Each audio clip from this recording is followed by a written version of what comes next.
আগের দিন আমরা প্রথম পেজটা করেছিলাম, আজ আমরা দ্বিতীয় পেজটা করব। দেখো বলেছে কি, শরীরের কোন অংশের চামড়া কেমন তা দেখে তা নিয়ে আলোচনা করো, তারপর লেখো। তাহলে শরীরের অংশ প্রথমে কি লিখেছি, গাল। চামড়াটা কেমন, টান টান। চামড়ার নিচে শিরা দেখা যায়? হ্যাঁ দেখা যায়। চামড়ার নিচে আর কি আছে বলে মনে হয়? মাংসপেশি আছে আর নার্ভ আছে। তারপর গলা, চামড়া কেমন, টান টান। চামড়ার নিচে শিরা দেখা যায়? দেখা যায়, নীল রঙের। চামড়ার নিচে কী কী আছে? মাংসপেশি, শ্বাসনালী। তারপর হাতের তালু, চামড়া টান টান হয়, চামড়ার নিচে শিরা দেখা যায়, নীল রঙের হয়। চামড়ার নিচে আর কী আছে? মাংসপেশি আছে। পায়ের পাতা, চামড়া টান টান হয়, শিরা দেখা যায়, হাড় আর মাংসপেশি রয়েছে চামড়ার নিচে। পিঠ, চামড়া কেমন হয়? টান টান হয়। তারপর বলছে চামড়ার নিচে শিরা দেখা যায়? হ্যাঁ দেখা যায়। চামড়ার নিচে আর কী কী আছে? মাংসপেশি, স্নায়ুতন্ত্র এবং হাড়। তারপর বলেছে কি, ত্বক কোথাও পাতলা কোথাও পুরু। এটা শুরু করছি আজকে।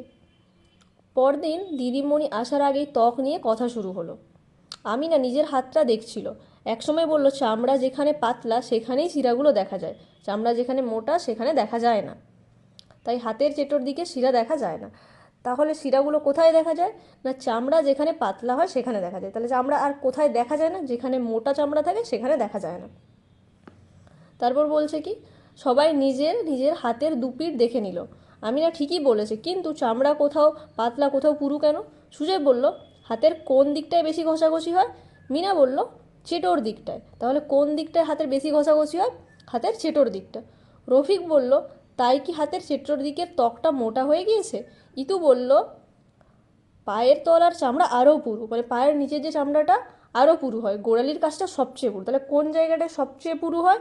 না গোড়ালির কাছের জায়গাটা সবচেয়ে পুরু হয়। গোড়ালিতে কি ঘষাঘষি বেশি হয়? মিনা বলল, হাঁটার কথা ভেবে দেখ, গোড়ালির ওপর শরীরের সব ভার পড়ে, সেখানে বর্মটা মোটা না হলে চলে? তাহলে গোড়ালির চামড়াটা কেন মোটা হয়? না আমরা যখন হাঁটাহাঁটি করি সেই জন্য গোড়ালির ওপর শরীরের সমস্ত ভারটা পড়ে, তার জন্য সেখানকার চামড়াটা মোটা হওয়া দরকার। ঠিক আছে। এদিকে সুজন রফিকের হাতের চামড়ায় 2 আঙুল দিয়ে ধরলো, বললো এইভাবে ধরে দেখ, কোথাকার চামড়া কতটা পুরু বুঝতে পারবি।